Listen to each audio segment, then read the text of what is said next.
not pervy if it's your own wife. No, it's nice. That's a lovely quote this Christmas, John. It's not pervy if it's your own wife. Come shop with us. It's not pervy if it's your own wife. Am I being a bit moody? Look, you've got... It's a wounded animal. You are. You've got your teeth falling out of the back, coming through. These wisdom teeth, they're going to have to get gone, aren't they? Yeah, I'm at the time of recording, I've got my wisdom teeth coming through. They come through every 6 months and they're pretty bad, but this is the most pain I've been in. When we come off air today at 10, I just laid down on the floor for 10 minutes. Oh. And Sean come and kneeled next to me and just patted me on the head. I don't know, what do you need? Do you need more carrot or stick just on that front? Because sometimes I feel if Sean comes down and starts almost pacifying you a little bit, you're gonna spiral down. Or do you just need Sean to almost come over and just slap you on the face and take the man up? Probably a bit of both. Yeah? Yeah. Maybe we can both offer that. Now? Maybe I'm in that much pain. Good cop, bad cop from here on in. Okay, good. Because come on, we've got it's nearly Christmas. Yes. It's nearly Christmas. And it's like it's so much fun stuff that we're doing on the show. Oh, at the it is. And I don't want it to be. I don't want you to not enjoy it because of your teeth, and also sort of pick the energy week up a bit. Most people listening, I love Christmas. It's this last week before you finish. Well, because it feels long. Because people get in. Do you know what it is? I blame the supermarkets. They start the Christmas stuff too early. They start the songs too early, and by the time you get to this week, you are ready. I think everyone in the country would have this week off if they could. You see, I love it. I love this week. I'm going to the pub every day. I'm trying You're to. doing it well, Chris. Yeah, I'm trying to really lend into it, but all different personalities, different strokes, and all that. Yeah. Anyway, with that in mind, shall we make this the best podcast we've ever done? Let's do it. Hello and welcome to Capital Breakfast After the Show. I'm Jordan Northeast Chris Stark, and that's Sian Welby. We'll go straight in. We're all ready. We've just had a bit of a pep talk from Chris Stark. The picture today on our screen is us with Kylie Minogue. Hey, that was cool, wasn't it? The office Christmas party. I thought that was... You've got to remember that is a surreal moment. And when people asked me, oh, what did you do today? And I was like, oh, we just did this office Christmas party with Kylie. The reaction is always gobsmacked. And you go, oh, yeah, that's not normal. And it's not me taking it for granted. It's just you forget how batshit our life is. Oh my god, mental. And it was so much fun, and it genuinely was in our office as well. We went up to the 5th floor here where we are, so there was people trying to do phone calls and work and stuff like that. So however mad it is for us or you guys listen, imagine what it was like for everyone in the office when Kylie just floats through. And it was fun. We got to hang out, we did gifts and that sort of thing. Weirdest one for me, got quickly talk about this right now, is I got to do karaoke with her, but I didn't really know the words to the song. I only know the chorus. And she started singing, and I feel like I've let every Kylie fan down. No, I really do. Because you were brave enough to even do it. Like, we had this idea of doing karaoke with Kylie, and then when you're there in the moment, a few things go through your mind. Quite a lot of times pop stars don't want to sing live. I've had that happen a lot of times where they don't really want to sing live on our microphones. It could sound bad, bad acoustics. Also, they might be on vocal rest. So you got that first gamble. Do they even want to? Second gamble is, do I try and sing with a singer and trample all over it?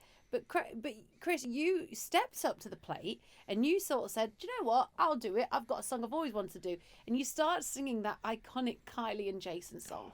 Have a listen to this in all its chaotic glory. Has to be done. Office party. There's always karaoke. We can switch it up to Kylie-oke. Yes. Let's do it. Let's do it. Here we go. Everybody going X-M-A-S. X-M-A-S. Oh, now we're going X-M-A-S. Come on, everybody. M-A-S. Let me hear you go X-M-A-S. X-M-A-S. Oh, yeah, we're going X-M-A-S. X-M-A-S. Yes! Proper karaoke.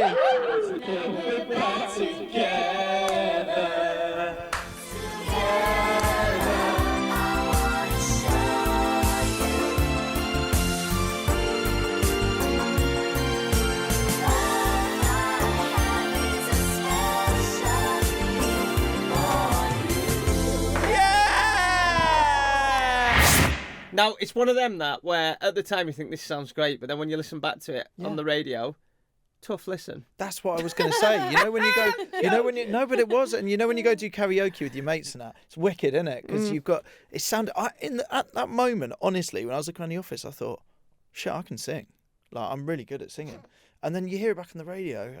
I think it's a bit like catching yourself in in a mirror or something occasionally. That You know, little if bath you're mirror you always talk about. well, I always say the little one in the plug. bath. Yeah. Well, it's not a plug per se, is it? It's No, the what one is above it. The silver thing that's It's in the the thing bath. that opens and closes the plug. Yeah, the handle or whatever. Yeah. That's what catches you off guard because you look revolting. All of us look revolting Yeah. in that, but I'm not saying you. We all do. Can Yeah. I just say though, it proves in radio the simplest of ideas sometimes the best. Like we just thought, let's take her up to the 5th floor, put some party rings on a paper plate, and interview Kylie. And the text and that, people proper into it when that Well, went it's out just there. different, isn't it?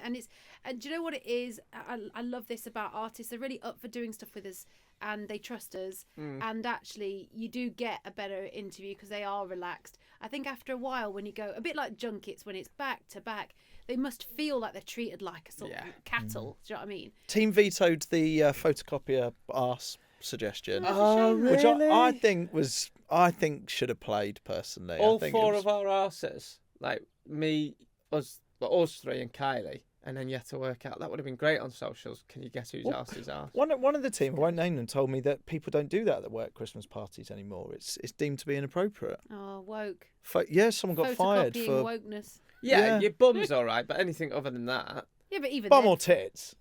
Can you do tits? I would have thought balls. so. I don't know. Again, like, Wipe it's it different. clean It's- after. Yeah. It's Christmas. But I kind of thought that's the privilege Wipe of a it clean photocopier in your office. Have you ever done that? I actually have never done it, and I feel like I've missed out. There's certain things in life, like the Mile High Club, photocopying your bum. They're like things in life you should do at some point. Otherwise, you haven't. Have you lived? Have you played the game properly of life? Just on that, Shani, and Jordan as well.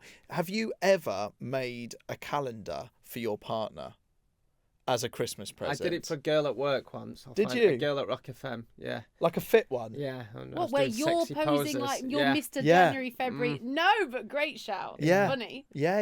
What have you done that?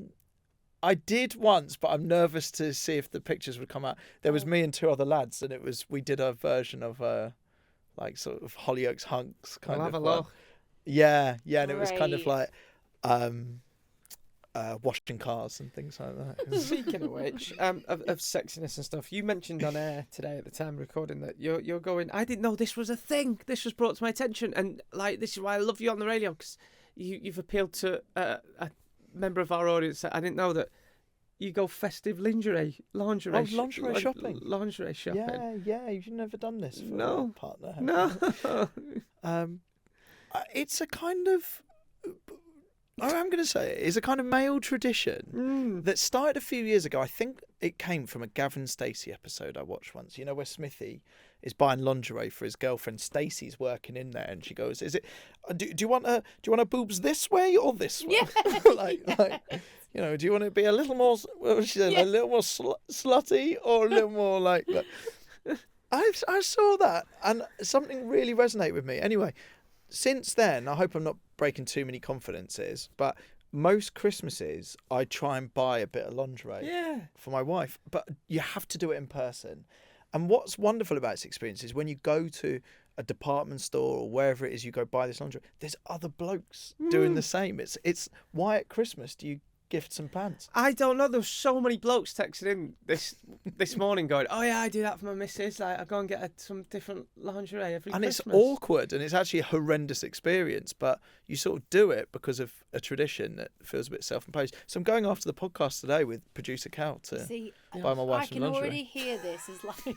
I mean, can we unpack that in a second? That you're taking taking Callum. him. I love that you're taking Callum, and I'll tell you for why. Because Callum has this great way of trying not to act awkward, and therefore acts really weird. I'll never forget when Roman said he took him to an Arsenal game. Bear in mind, he's been an Arsenal fan all of his 33 years or whatever, right? And when he got into the players' lounge or whatever it is where you get to meet the players, he panicked when he met one of the strikers and said, "Oh, hey, what do you do then?" Yeah, no, I was there. What? Oh, you were there as well. Yeah. I'm sorry. I thought it was a Roman No, story. I think he does it. This is common Oh, thing. you're I was kidding. filming something with Aaron Ramsdale, Oh, no. who was goalkeeper at the time at Arsenal. So imagine Cal, we've turned up at this thing. I know Aaron quite well. And so I've gone, "Cal, this is Aaron." And Aaron's like, "Hey, you all right, mate?" And Cal's gone, like, "Yeah, yeah, lovely to meet you. So you're a friend of Chris's, are you? Like, what do you do Oh, then? It's stop like, it. Callum, you're the biggest Arsenal fan. You Like, can just say, mate, love your work. I've brought you along because you're an Arsenal fan. And there's nothing fun more little awkward ways. than someone pretending to not know what you do. But what I was going to say is, what I like to imagine now in this whole scenario of men going lingerie shopping is almost the Attenborough style, like the males gaze at each other and catch eyes. Males asserting their dominance. It's just a mad festive tradition that happens. And if you are going lingerie shopping, you know, maybe, you know, I don't know what I'm asking for here. Maybe get in touch with me. Let us know. We can form a little union. It's kind of a weird pervy union, but it's not pervy. If it's your own wife. It's just, No, it's nice. That's a lovely quote this Christmas, Sean. It's not pervy if it's your own wife. M&S, come shop with us. It's not pervy if it's your own wife. Come shop with us this Christmas. Right, quickly, Shawnee, what are you doing this Christmas? I'm not asking you what you're doing with Ruby, the little one. Oh, well, I mean, I think I'm going to have quite a traditional Christmas. Go to Jake's mum and dad's, go to my mum and dad's. It's going to be better for me this year because of Ruby, because I get to relive that childhood magic that, you know, you can lose. And it does make me sad. Being a grown-up sometimes in general makes me a bit sad because I hate that we have to become grown-ups. There is a sweet spot in life where life is absolutely banging.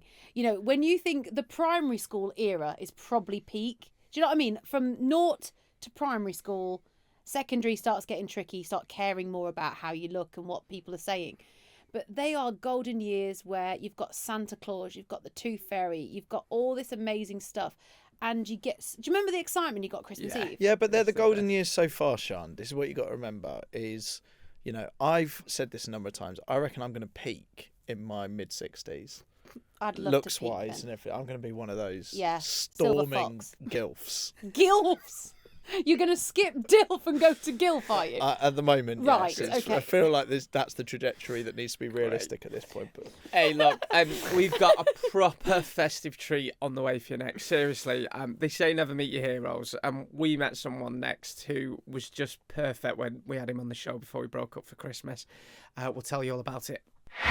Right, and it's Capital Breakfast after the show. We're going to go straight in with this because we interviewed Ricky Gervais the day before we broke up for Christmas, and there was so much that we couldn't make it on air that we just wanted to put it together in all its glory on the podcast today. So this is us chatting to Ricky Gervais about his new show that's on Netflix on the 30th of December, and it was just, we think, a great interview, wasn't it? So let's get straight into it.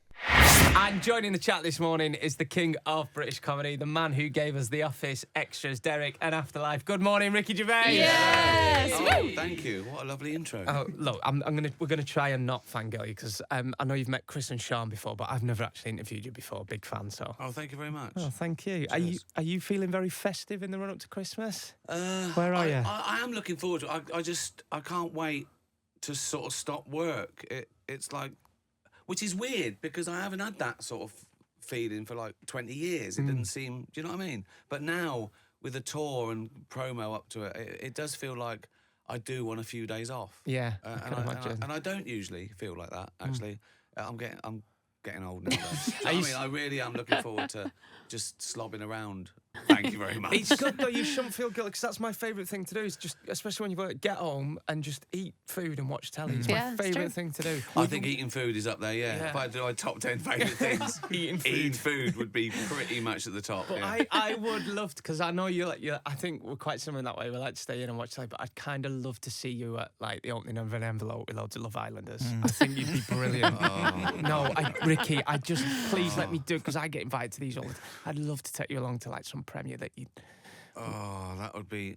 I've been in the paper for premieres I haven't been at. You know, they do it that list. And I always say no, but they go... The lazy journalists go, and there was Biggins, Ricky Gervais. I didn't even know I was on the list. Do you know what I mean? No, I don't. I don't even like putting on trousers to do something. When I had to go and get that star in Hollywood, I tried on every suit, nowhere near. No. The jackets were all right, but the trousers, forget it. So I had to buy a pair of jeans on the day and went along in God's sake. jeans. It's just, I'm not, I just want... I wear tracksuits because they're nearly pyjamas. Do you know what I mean? Yeah.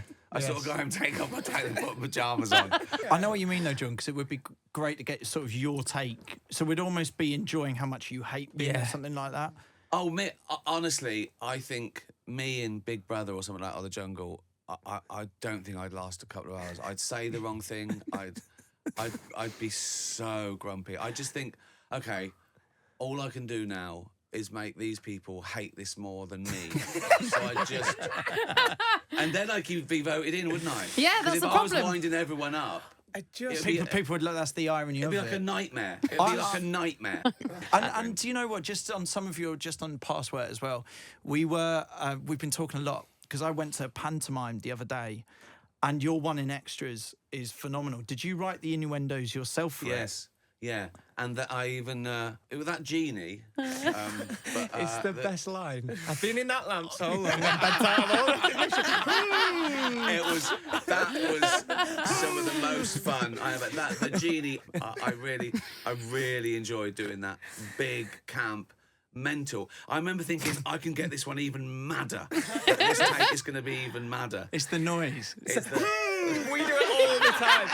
If one of us says something a tad bit fruity, he'll just go.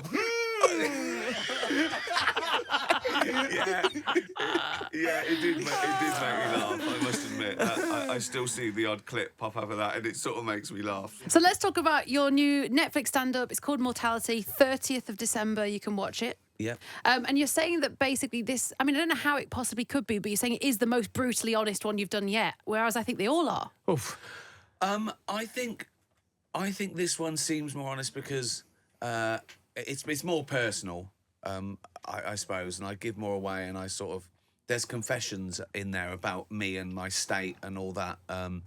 But I also think that we're coming out of a phase now that feels like a bit of sunlight. It's been weird for the last 10 years as a comedian, going, will that get me cancelled? Can I say that? Is that okay now? Do people know I'm oh God, things are changing. That thing I said a year ago, will that be? And now I think we're coming out of that because I think they pushed too hard and now people are over it. So Yes. They complained about things that didn't deserve being complained about. And I've thought about this as well, like 20 years ago when I started, if I got a nice email from someone saying, oh, I didn't appreciate that, I'd look into it. I go, oh, why didn't you like it? Now someone says, I'm offended. I go, yeah, I know. We all are. Don't worry about it. You'll get over it. It's not. People look to be offended. I think, as I say in the show, and I mean it. Sometimes I mean things. That free speech is the most important human right there is. It's the right from which all other rights come. Without free speech, you can't have human rights. And people shut you up because they don't like what you're saying, and that's always suspicious. If someone doesn't want you to say something for any reason, I go, well, I think I've got to say that then. I think I'll have a go. Yeah. It's like do not press this button. You've got to press the button. Yeah. Always press the button. Good. It's becoming, because when was your last special on Netflix? When was that? Was that last year or the year before? Christmas before last. Yeah, it was like 23. It was Christmas Day. Yeah. 23. Yeah. Wait, yeah. so is this going to be something you do every Christmas now? Well, I think I got promoted to the Christmas period by Netflix, and it's like anything. It's probably the most watched time of the year. So if I can, but I don't want to rush it. No. You know, I got 2 years maybe. I don't know how long I've got left. You know what I mean? What do you mean in your career or life? Or It's what is the it? same. It's the same. You know what I mean? Do you think you'll never be cancelled then because you'll never sign up to the rules of being cancelled? That's right. To be cancelled, you have to almost consent to rules that aren't tangible. That's exactly right. We've got to work for someone who can cancel you, you know, because I don't know what me being cancelled is. You know, what I'm not invited where? Where am I not invited? Yeah. You know, it's like, I don't know. I think you've got to actually do something criminal to actually be cancelled or become less popular. You know, I'm all for consequence culture. People are, if they don't like me, they don't come. They don't buy a ticket. They don't watch my DVDs. They don't watch my... That's cancelling me. But hopefully there's 8 billion people on the planet. So that's a lot to get through. You know, many fans like myself would probably ask you about The Office now. Okay, this is going to be a weird one, but How weird. don't bring back a Christmas special. Just leave it as it is. Yeah, of course. It's perfect. Do people ever say that to you? Because it's perfect. Like, my yeah. thing is, like, I always say to Carl, we're big Fools and Horses fans, should have left it in 96, you know, where they won the millions. There'll be no more Office, no more Extras, no more Derek, no more Afterlife, no more anything. You sort of do it. I put everything into it, and that's sort of it. you Yeah, know? because my brother was like, when I told you he was on today, he's like, ask him if he's bringing The Office back. I'm like, no, like, the royal family I thought was perfect, but then it went a bit daft and a bit silly, didn't it? I think some people, they don't know what they want. They think they want a fourth series or fifth series, but they don't really. What they want is something that was done at the time they hadn't seen. Yeah. Because then that would be that it would have all the right DNA. And I think people forget how big nostalgia plays into their memories and their feelings. You know, people watch that Office with their dad, who might no longer be with us. You know, they can't get that back with a new piece that 15, 20 years later. You just can't. I think that's the best thing about fiction, that it's sort of role play for the soul. Yeah. You go through all the same things. You really cry. You really laugh. You know, Yeah, none of it's role play. fake. Your body doesn't go, well, I'm not going to cry at this because it's not really happening. It's fiction. It tricks your mind and your emotions. And there's nothing like it. There's nothing like crying or laughing to a great piece of art. There is nothing like it. We were saying before, our favourite thing to watch on TikTok is you corpsing. You trying not to laugh in the seat, but it's your cackle in the background. Have you got any tips? Because we try not to lose it all the time. Is it just? Oh, it's so much fun. It's so much fun when you're not allowed to laugh or you're not meant to laugh. It's worse, you know. It's so much. I remember that as a kid at school. When I could get in trouble for laughing and stifling that laugh, it made it so much funnier. You know, that sort of compressed explosion. I've always like that. I've always tried to make people laugh at things they think they shouldn't. Yeah. Because I think that again is like humour at its best. It's like, it's amazing. It's dark, isn't it? Well, That's why you laugh. Maybe that is, or you like you say, because you're not supposed to. It feels 10 times better. For you, when do you think you laughed the most? I mean, one of the ones that's our favourites is your Derek outtakes. Was that the funniest to work on? Do you think? I think there was one particular outtake with David Earl in the caravan. It's the best. We were talking about this earlier. And also, I had a frozen shoulder, so every time I laughed, I had searing pain. So I was in pain. I thought, you also get a thing we call the fear, when you think, I'll never get this right. And then the crew stop laughing because it's lunchtime. And there's someone holding a boom mic. And you go, okay, we've got to do this. And as soon as you look at each other, you're done. You're done. Oh, look, for one more quick one, right? So, ones that spring to mind, the Salvation Army scene, for, like, unbelievable what he says there. Yeah. Can't say that. But the one with the Ratty and Right. Right. What I really want to know is, do you come up with the play on Michael Parkinson there, or do you always allow everyone to just throw these things at it? So the answer's both, right? Okay. I write a screenplay. If you write the screenplay, I come up with all the things, right? And then I go, now let's play with it.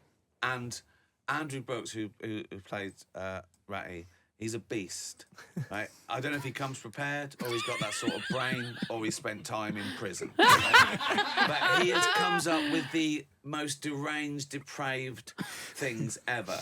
And so some of those I was hearing for the first time, right? But that scene, we had to do that in a couple of hours because Tom, who played, right, which he tweeted his IMDb page. He said, I hadn't thought this through. So that's next to his name on IMDb forever. It's great grandkids. Oh, it's such joy. We so chatted good. about you to Liam Neeson. He came in. Yeah, oh quickly. my Oh my God. Liam Neeson. Yes. Yes. Oh my God, that. When he like that.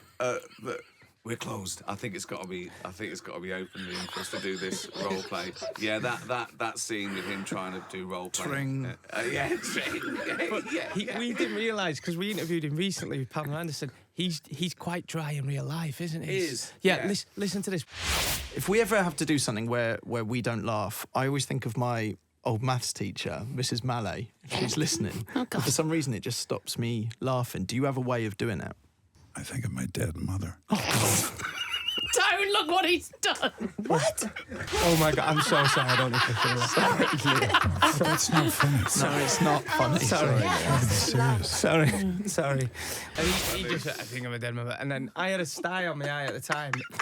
Didn't tell anyone, just came in on air and went, you want to get some raw meat on that? And I went, what? Raw meat. He went, That's it. and Like- but no like context. force. Like, is that no modern medicine? It's just raw Can we meat. just get- Do you have any? I have a little bit, yes. I think of my dead mother. And then he looked at me and I was like, he's going to knock me out here. So funny. Ricky, it's been an absolute delight having you on the show. It really is. Mortality is on Netflix on Tuesday, 30th December. Perfect to watch in that Gooch week, Crimbo Limbo week, whatever you call it. Thanks so much for joining us this morning. Give it up for Ricky Gervais. Yes. Thank you. Thank you. All right, before we finish, should we do the quotes from the notes, please, guys? Oh, yeah. It's what a have I good done? one. I've had a little peek at them. Oh, Final one of the year, oh, is it? the bloody tooth there. Sorry, I just want to remind everyone I've still got the wisdom teeth. Don't worry, no one's forgotten. Big sharp pain. There was a big sharp pain. You're our big brave boy over Thank there. you. Well done. We need to be sponsored by some sort of dental Oral. or oral situation. Pardon? Sponsored by Oral. Imagine that. Imagine being Brace. able to be sponsored by that. Oral. Have I told you the story just quickly off tangent? Oh, this when could I be was good. when I was the weather girl, Yeah. right? And I'll never forget the whole team got me round. So I worked for Channel 5, and they went, "Oh, Sean, you got a new show sponsor." I was like, "Oh my god, great! Like this is great for me. I'm getting a sponsor before the weather." And they gathered me round the computer to watch this sponsor. So it was like the weather, and then it went sponsored by FemFresh. No, and then you a got done girl, with the FemFresh. a girl in a skirt would cartwheel across the screen. Stop it. Yeah, and go, expert care for down there. And then it would immediately cut to me going, hi. And I was heavily associated with this bloody FemFresh advert. Which is a fabulous product. We should say. We but should it say. used to really annoy me that it Oh, was... please, FemFresh, get in touch. No, 'cause don't. We don't want FemFresh. We do. I think we do. Do You can, we? use it as, you can use it as shower gel. I think FemFresh would be a perfect company to come and get involved in this. Do a Obviously, few ads lovely- with us. and What's who the else? male version? Helmet Fresh. Or Yeah, I don't know. You're right. That's so rank. Isn't it? If Bell Fresh. Bell Fresh. Oh my god. Fresh Bell. For the Mel. Bell Fresh is actually, that sounds legit enough to sort of pass a load of sort of like problems there. That's great. That For would the that would make it shiniest, freshiest, purple-headed warrior. We'll look into show. look into this for the new year though, because there could be money. in Right, let's do the quotes of the notes. Go on, Charlie. Right, sorry, we got sidetracked. I did post Sean licking that pig in blankets and it didn't get flagged. That was Maddie talking about Ofcom, right? Maddie the baddie, our social producer queen. I can't remember what was going on. Oh, that's right. We blind tested the pigs in blankets versus pigs in blankets wrapping paper. Yes. And she was worried that it looked sexual and it would get an Ofcom. No, but it complaint. was only a mini pig and blanket, so I think you would have been fine. I did get in a bit of trouble on this issue, actually. Funnily What? enough, I have got previous on this, where I acquired the UK's largest pig and blanket. It's about 3 foot long, 4 foot long. Okay. And then to eat it, they attached a camera to my head, so it was POV POV. me eating the UK's biggest pig and blanket. I should have seen it coming. I should have seen what the uproar was going to be, but I naively didn't because I thought I was going for a record. Oh, I thought I was doing a And it was only when my fellow presenter at the time decided to nibble from the other end that it was deemed to be offensive. Okay. Do us another then, Oh, Charlie. right, okay. Oof, I've only just seen what Calvin Klein looks like. Why are we buying his pants? That was yeah. Chris. On by the way- discovering Calvin Klein. That's no offence to Calvin Klein. No offence. I know what you mean. He listens, so don't worry. He gets our humour. But my thing would be, I don't know if this is what you'd call a Mandela effect. I'm still learning that phrase. I'm not sure this is the right Well, one. you associate him with being this hunky, I associate with the torso I see on the box. yeah, like works in Hollister or something like I was that. going to say you picture the Abercrombie sort of model. But there's a reason why you never see their head, isn't it? Well, now on the we know. box, it's literally just abs and pants. Yeah.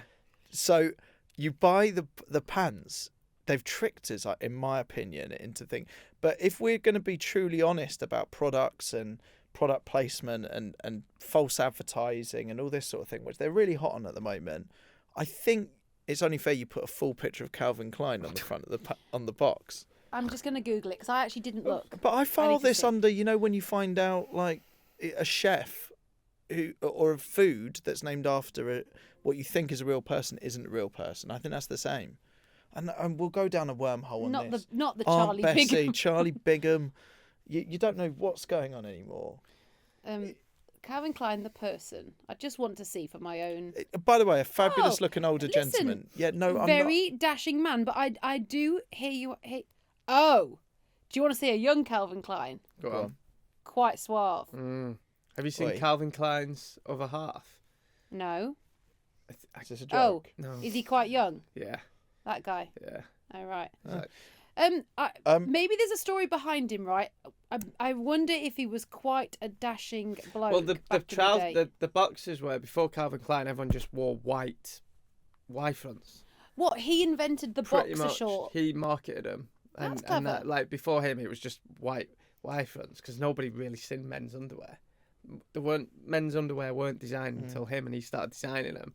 Made it a big thing. What really did it as well was Mark Wahlberg in the 80s. What, or wearing 90s. them in? Oh, in a Coke advert, was it?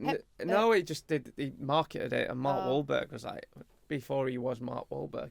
See, the counter argument of what I'm saying, and I think this is a fair point also, is why does Calvin Klein have to be young and fit? Do you know what I mean? For you to wear his pants, the same way that does your are you okay getting a haircut from a bald barber? Yes. See what I mean? Yeah, at times there are. They don't need big hair to be able to do a good job on yours. It's an interesting debate, can. all the same, isn't it? Yeah. Jordan? Just quickly though, on the whole boxer thing, the Calvin is the like Rolls Royce because I've known a mate literally end a date on a pair of boxers, Really? and we still call him the may contain nuts man. That's what it said. Well, I once got rejected for wearing Ben Shermans. Oh no. And again, no offence to the brand, it was just they were deemed to be a bit. I have a mate. Is he like Aunt Bessie or is there a real Ben Sherman? I have a mate. Go on, sorry. He was in a dressing room in the gym, and he was like, he was getting the eye from this guy. He's the fittest guy ever, and like we were like giving each other the eye. And I thought I'm gonna get his number, and then he pulled out some Next boxers, and he said I just walked out because he wore Next. I was What? like, See, that doesn't offend me as much. I know, no. He went, it's just anyone who wears Next boxers. I was like, are you serious? I've got Next boxers. He's like, no. Can't But do it. I genuinely think this is a difference in mentality between people, because I think if by the time you've got to the pants, I think game's on. I'm surprised rain can stop play at that point. I don't know if it's Do you know one of what I mean? those Like- those reindeer ones with the reindeer's nose and That's what stuff. I'm saying. Imagine getting to that point and the boxer said may contain nuts. At the time, she just wasn't, the vibe had gone. I agree. This cool I guy agree. that she thought he was became a bit uncool. Okay, fine. Sorry. What? Just one final on, point, please. just on the young celebrity things. Please whilst we're do. here, young Calvin Klein. Have you googled young David Attenborough as well? Is he handsome? Very. Jesus. Very, Christ. very. Can we have an Never episode ending. where we, Or where is we it- look or up was it young Joe celebrities? Biden? Oh, young Joe Biden's fit. Yeah. Yes, let me get him up. You're thinking young Joe Biden. I might be thinking young Joe Biden was a very handsome No, man. David Attenborough was really handsome. Was he? Yeah. I don't remember the context of this. Chris, you said, and how is everything down there? Didn't a lady in a pub say this to you? Oh, Oh yeah. that was it. You were saying what's not acceptable to say to strangers. Yeah. Look, I'm all for furthering the conversation around cancer or things, but I'm getting a bit weirded out by the amount of people come up and be like, Chris, just want to say I love the show.